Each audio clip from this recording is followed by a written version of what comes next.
25-nji bab. Bular hem Süleymanyň pekimleridir. Olary Yahuda padşasy Hizkiyanyň emellarlary göçürüp alypdyrlar. Yaşarın iş Hudaýyň şöhratydyr. İşi delgemek bolsa padşanyň şöhratydyr. Asman belent, yeriň aşağı çüň. Padşanyň ýüregi hem şeýledir. Onu deriňep bolýan däldir. Kümüşden kapany aýyr, zergäre bir gap bolar. Yaramaz adamy padşanyň huzurundan aýyr. Şonu tagyt dogrçulluk bilen bir karar bolar.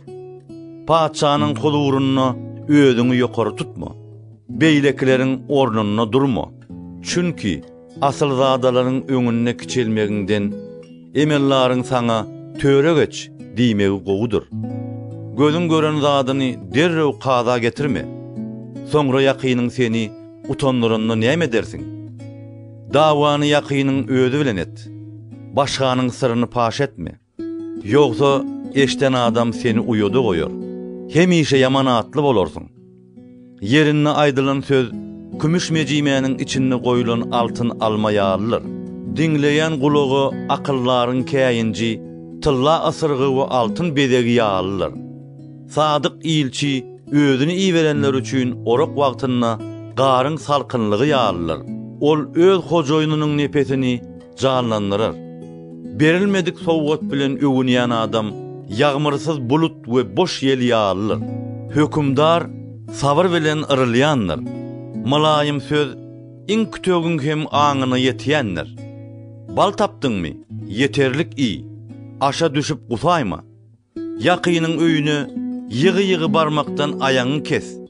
Senden iýirip seni ýigire näýmesin. Yakynyna garşy yalan şaýatlyk edýän adam gürdüdür, gylyçlydyr, ýiti okdur. Aladaly günni wepasyz adama ananmak, çüýrük diýişe we maýyp ayaga ananan ýalyr. Gamly ýürege aýdym aýtmak, sowuk howada geyim çykarmak we yara sirke guýmak ýalyr. Eger düşmanyň aç bolsa, oňa nan ber. Suwsan bolsa, suw ber. Şonda onuň başyna köz goýýarsyň. Rep seni syýlaglar. Demir gazyk ýeli ýagyş getirýändir. Gıýbatkeş dil ýüzleri gaharly edýändir. İýgenjeň aýal bilen öýde ýaşandan üçögiň bir burçunda ýaşamak goýudur. Uzak ýurtdan gelen hoş habar teşne bokurdaga sowuk suw ýalyr. Yaramazlaryň öňüne ýan meren dogrçul adam bulanurlan çeşme, hapalanan bulok masalyr.